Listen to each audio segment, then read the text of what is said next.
নবম শ্রেণীর মানবিক বিভাগের প্রিয় শিক্ষার্থীবৃন্দ, আজ তোমাদের ভূগোল ও পরিবেশ বিষয়ের প্রথম অধ্যায়ের ভূগোলের ধারণা ও পরিধি নিয়ে আলোচনা করব। আমরা প্রথমে ভূগোল কি, ভূগোল শব্দটি কোত্থেকে আসছে, কোত্থেকে উৎপত্তি হয়েছে এবং এই ভূগোলের পরিধি বা শাখা যেগুলি রয়েছে সেগুলি নিয়ে আমরা আলোচনা করব। প্রথমে আমরা দেখব যে পৃথিবীতে মানুষ বসবাস করেছে, আমরা বসবাস করি এবং এই পৃথিবী হচ্ছে মানুষের আবাসস্থল। এই আবাসস্থলে বসবাস করার জন্য অর্থাৎ মানুষের যা কিছুর প্রয়োজন সব কিছু এই পৃথিবী থেকেই, মানুষের জন্ম থেকে এই পর্যন্ত মানুষ এই পৃথিবীতেই বসবাস করে আসছে এবং প্রয়োজনের তাগিদে তারা বসবাস করে আসছে এবং তাদের আবাসস্থল, এখানে বসবাস করার জন্য যা যা প্রয়োজন সব কিছুই তারা এখানেই এই ভূগোল পাঠ বা ভূগোলের সম্পর্কে তারা জানছে এবং বুঝতে পারছে। তাহলে আজকের আমরা ভূগোল শব্দটি কোথেকে আসছে সেটা নিয়ে আলোচনা করব। ভূগোল অর্থাৎ ভূ অর্থ হলো ভূ হলো পৃথিবী,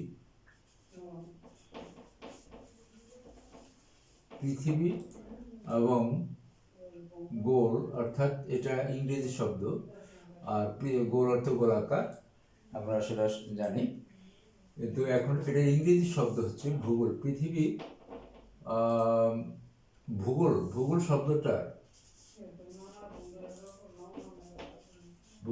শব্দটির ইংরেজি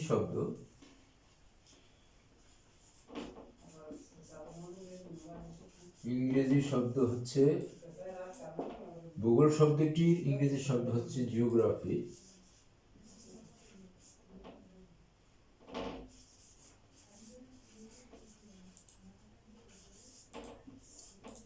ভূগোল শব্দটির ইংরেজি শব্দ হচ্ছে জিওগ্রাফি। এই জিও শব্দের অর্থ হলো জিও শব্দের অর্থ হচ্ছে ভূ মানে পৃথিবী বা পৃথিবী,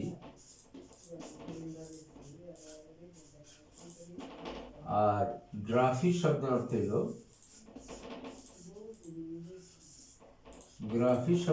হলো বর্ণনা।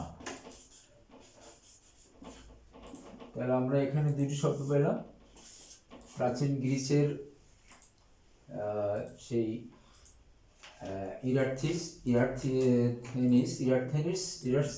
যিনি পৃথিবী সম্পর্কে একটি বর্ণনা দিয়েছেন, প্রথম এই শব্দটি জিওগ্রাফি শব্দটি ব্যবহার করেন। প্রাচীন গ্রিসের ইরার্থেনিস সে কি করছেন, এই জিওগ্রাফি শব্দটি প্রথম ব্যবহার করেছেন। তাহলে এখানে দেখা গেছে যে জিও শব্দের অর্থ হলো পৃথিবী, ভূ মানে পৃথিবী, আর গ্রাফি শব্দের অর্থ হলো বর্ণনা। তাহলে এক কথায় দাঁড়াচ্ছে যে পৃথিবীর বর্ণনা।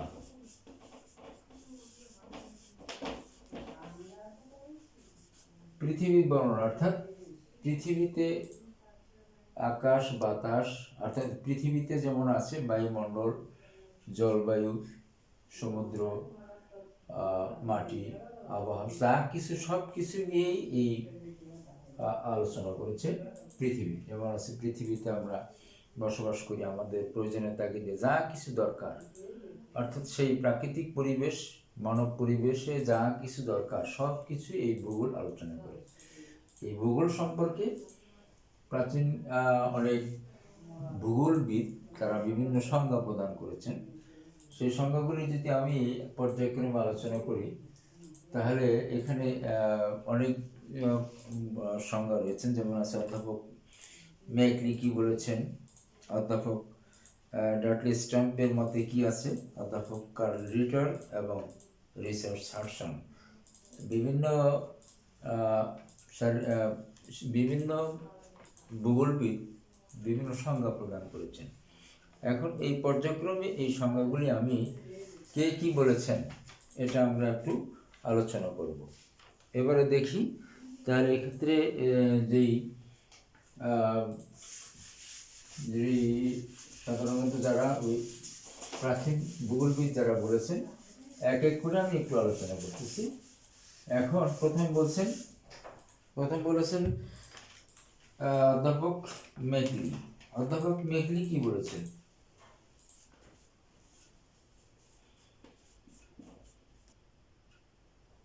প্রিয় শিক্ষার্থীবৃন্দ, তোমাদের যে আমি চারজন এখানে ভূগোলবিদ যে বর্ণনা দিয়েছেন, সংজ্ঞা দিয়েছেন ভূগোল সম্পর্কে, সেটা তোমাদেরকে আমি এখন ব্ল্যাকবোর্ডে আমি আবার এখানে লিখে দেখাচ্ছি।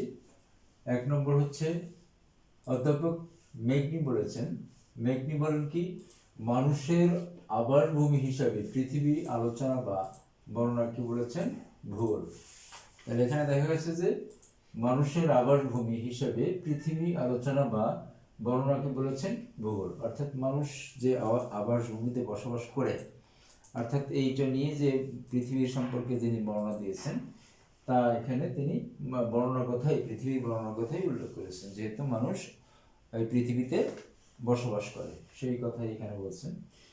তারপরে দ্বিতীয়ত বলছেন অধ্যাপক ব্র্যাডলি স্ট্যাম্পের মতে, অধ্যাপক ব্র্যাডলি স্ট্যাম্প বলেছেন কি, পৃথিবী ও এর অধিবাসী বর্ণনাই হলো ভূগোল। পৃথিবী এবং এর অধিবাসী যারা আছে, পৃথিবী এবং এর অধিবাসী যারা আছে তাদের বর্ণনাই হচ্ছে ভূগোল। এরপরে আর একজন হলো অধ্যাপক কার্ল রিটার। অধ্যাপক কার্ল রিটার বলেছেন ভূগোলকে পৃথিবীর বিজ্ঞান বলে আখ্যায়িত করেছেন। ভূগোলকে পৃথিবীর বিজ্ঞান বলে তিনি আখ্যায়িত করেছেন। এরপরে রিচার্ড হার্টসন বলছেন কি, পৃথিবী পৃষ্ঠের পরিবর্তনশীল, অর্থাৎ পৃথিবীটি হচ্ছে পরিবর্তনশীল, অর্থাৎ চেঞ্জিং দ্য ওয়ার্ল্ড, অর্থাৎ পৃথিবীটা পরিবর্তনশীল, অর্থাৎ পূর্বে যা ছিল তার সাথে অনেক পরিবর্তন হয়ে আসছে, আবার ভবিষ্যতে আরও পরিবর্তন হবে। এই জন্যই যতই দিন যাচ্ছে ততই পৃথিবী পরিবর্তন। এই জন্য বলছেন তিনি বলছেন যে রিচার্ড হার্টসন বলছেন যে পৃথিবী পৃষ্ঠের পরিবর্তনশীল, অর্থাৎ ভূপৃষ্ঠটা পরিবর্তনের কথা বলছেন। বৈশিষ্ট্যের যথেষ্ট যুক্তিসঙ্গত এবং সুবিন্যস্ত বিবরণের সঙ্গে সংশ্লিষ্ট বিষয় হলো ভূগোল। অর্থাৎ ভূপৃষ্ঠ যে পরিবর্তন বৈশিষ্ট্যগতভাবে যুক্তিসঙ্গত সুবিন্যস্ত বিবরণের সঙ্গে সংশ্লিষ্ট বিষয় হলো ভূগোল। তাহলে আমরা এখানে ভূগোল সম্পর্কে চারজন ভূগোলবিদ যে সংজ্ঞা দিয়েছেন তার থেকে প্রমাণিত হয়, অর্থাৎ পৃথিবীর বর্ণনার কথা, অর্থাৎ পৃথিবীতে মানুষ বসবাস করেছে, এই মানুষের সাথে পৃথিবীর মধ্যে যে তাদের প্রয়োজনের তুলনায় তাদের চাহিদা অনুযায়ী যা কিছু দরকার সব এই পৃথিবীর সাথেই সম্পৃক্ততা রয়েছে। তাই এখানে দেখা গেছে প্রমাণ থেকে বোঝা যাচ্ছে যে পৃথিবী এবং পরিবেশগতভাবে যে ভৌত পরিবেশ, প্রাকৃতিক পরিবেশ যেটা রয়েছে সেটা আমরা জানি যে অর্থাৎ যে অনেকগুলি ভূগোলের শ্রেণীবিভাগ সম্পর্কে আমরা পরে আলোচনা করব।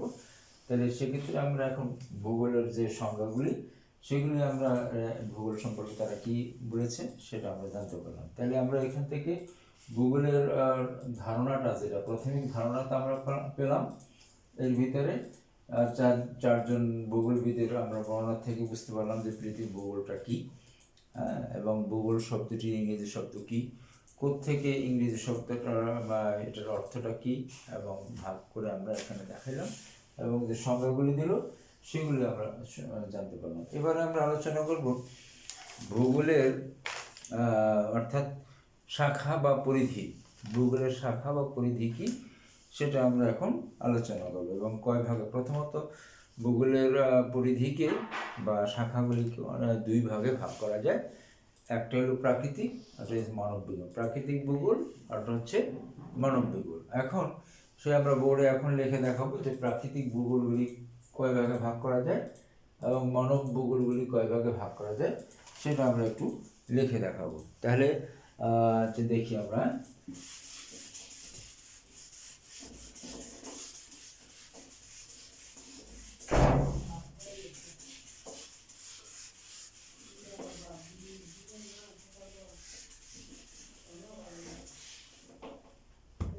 ভূগোলের পরিধি।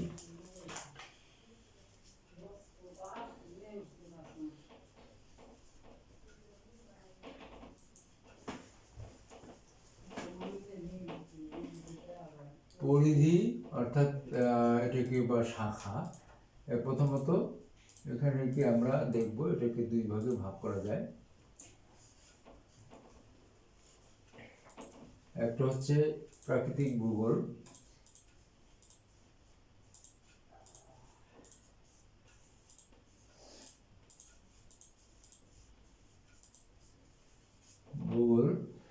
তারপরে দুই হলো মানব ভূগোল।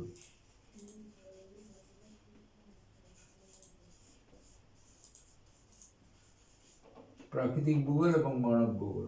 প্রাকৃতিক ভূগোলগুলিকে আবার কত ভাগে ভাগ করা যায়, যেমন আছে এখানে জীব ভূগোল,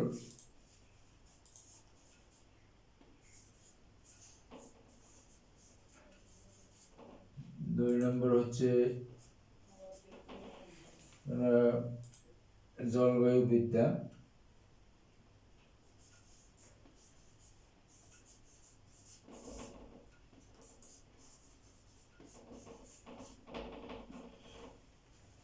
এরপরে ভূমিরূপ বিদ্যা,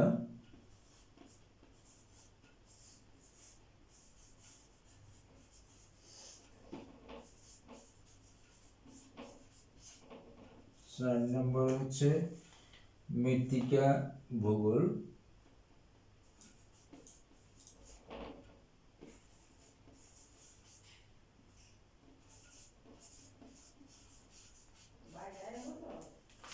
এরপর হচ্ছে সমুদ্রবিদ্যা,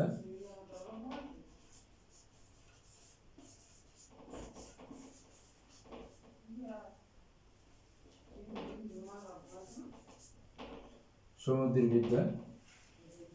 এরপরে আবার মানব ভূগোলকে আবার এখানে কত ভাগ করা হয়েছে দেখুন, অর্থনৈতিক ভূগোল,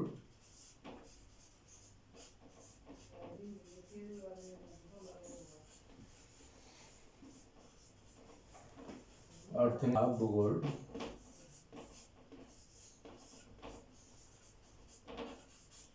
তিন নম্বর হচ্ছে রাজনৈতিক ভূগোল।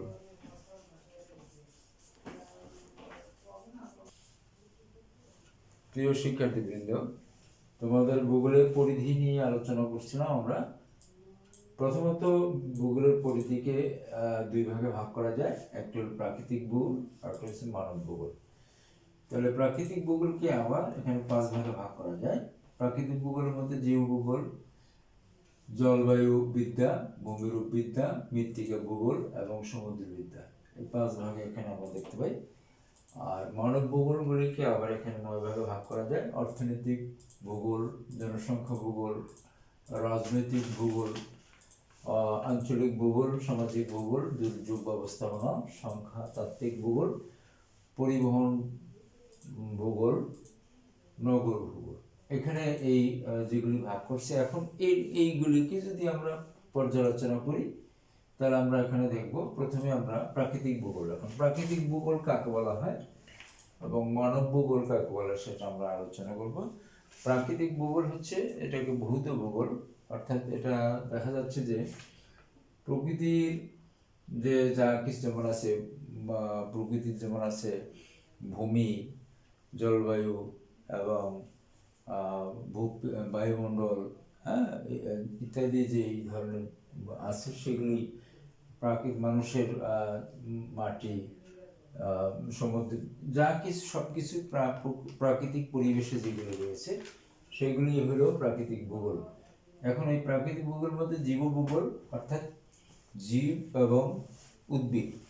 এই জীব এবং উদ্ভিদের বাঁচার জন্য যেই ধরনের একটি যে ধারণা বা ধরন, বন্টন প্রক্রিয়া, যেটাকে যেভাবে কীভাবে তারা জীব জগতে যারা বসবাস করে, প্রাণী এবং উদ্ভিদ দুই ধরনের এখানে প্রাণের অস্তিত্ব রয়েছে, তাদের নিয়ে যে ভূগোলের যে পর্যালোচনা ব্যবহার করা হয়েছে সেটা হচ্ছে ভূগোল।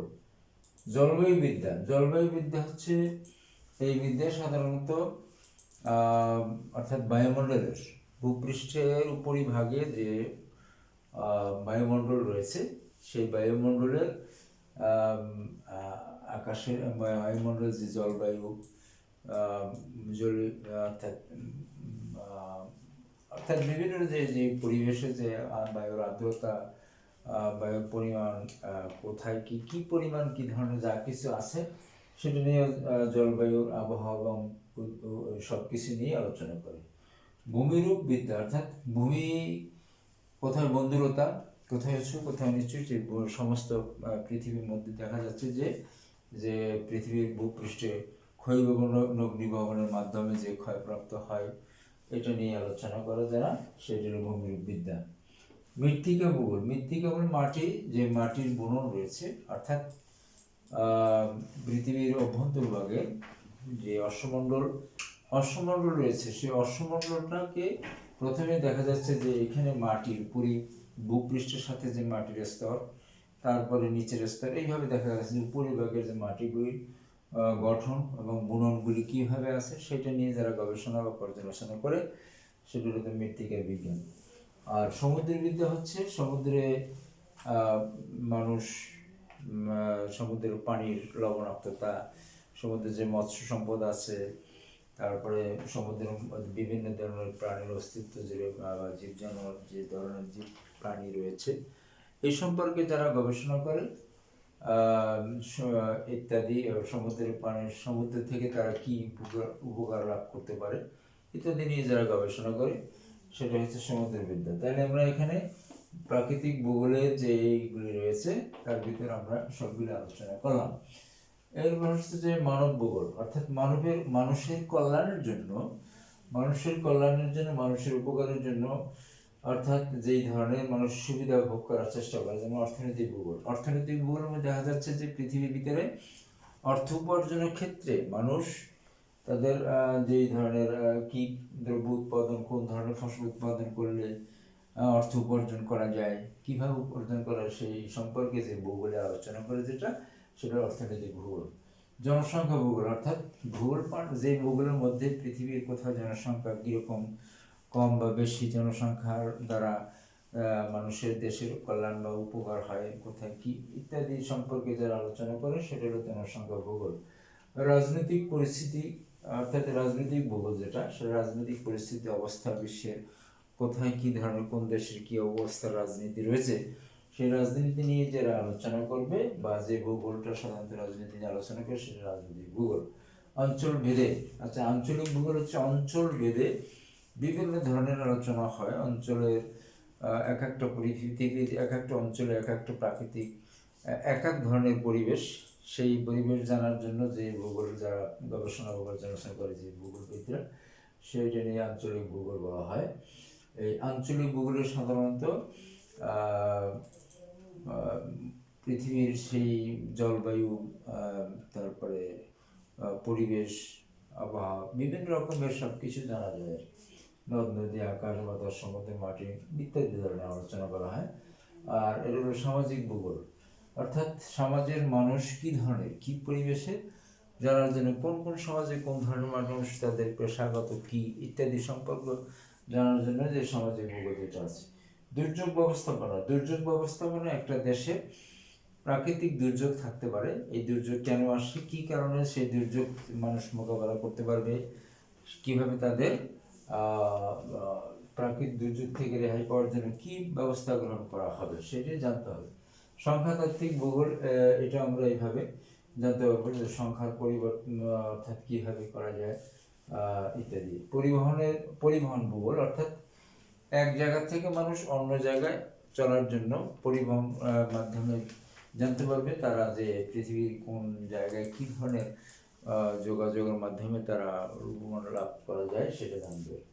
নগর ভূগোল, অর্থাৎ নগর উন্নয়নের ক্ষেত্রে নগরের কিভাবে আধুনিকীকরণ করা যায় ইত্যাদি সম্পর্কে যারা প্রাচীন কি অবস্থা ছিল, এটা বিস্তারিত সব কিছু জানার জন্য সেই নগর ভূগোলের সব কিছু আলোচনা হয়। আচ্ছা, যাই হোক, এখন আমরা এখানে ভূগোলের পরিধি বা শাখা, এটা আমরা আলোচনা করলাম। এখন হয়তো আরও এটাকে বিস্তারিত আরও কিছু আলোচনা থাকবে। তোমাদেরকে অবশ্যই এই বিষয়টাকে আরও ভালো করে পড়ার জন্য বলা হলো। তাহলে আমরা প্রথমে জানলাম যে ভূগোল কি, ভূগোল কোন শব্দ থেকে আসছে, ভূগোলের ইংরেজি শব্দ কি। তারপরে এখানে আমরা চারজন ভূগোলবিদের আলোচনা করলাম, সংজ্ঞা দিয়েছেন ভূগোল সম্পর্কে, এটা জানলাম। এরপরে আমরা ভূগোলের শাখা, অর্থাৎ প্রথমত প্রাকৃতিক এবং আর একটা হচ্ছে মানব ভূগোল, এই সম্পর্কে প্রাকৃতিক ভূগোল এবং মানব ভূগোল। প্রাকৃতিক ভূগোলকে আবার কয় ভাগ করা যায়, মানব ভূগোলকে আবার কয় ভাগ করা যায়, সেটা আমরা আলোচনা করলাম। এখন আশা করি তোমরা এই ভূগোলের আজকের যে বিষয়টা আমরা আলোচনা করলাম, তোমাদের কাছে মনে হয় যেন এই জিনিসটা খুবই সহজ হবে। আমরা ধারণা করব যে সবাই একটু মনোযোগ দিয়ে একটু পড়লেই আমরা সহজে তোমরা সবাই বুঝতে পারবে, এবং এটাকে আমরা যতটুকু সহজে বোঝার জন্য সেটা আমরা চেষ্টা করলাম। তাহলে আজকে তোমাদের যে বিষয়টা আলোচনা করলাম, আমি আর বিস্তারিত আলোচনা করব না। এখন এটার মধ্যে অনেক ধরনের অবজেক্টিভ প্রশ্ন আসতে পারে, এটার বিভিন্ন রকম বহু নির্বাচনী প্রশ্ন আসতে পারে, সৃজনশীল প্রশ্ন তো অবশ্যই হবে। এই জন্যই এটাতে কী কী ধরনের সৃজনশীল প্রশ্ন হতে পারে, তাহলে এটাও তোমার বিবেচনা করতে হবে এবং নিজেরা সৃজনশীল প্রশ্ন তৈরি করার জন্য চেষ্টা করতে হবে। তাহলে সকলকে ধন্যবাদ জানিয়ে আজকের পাঠ শেষ করলাম।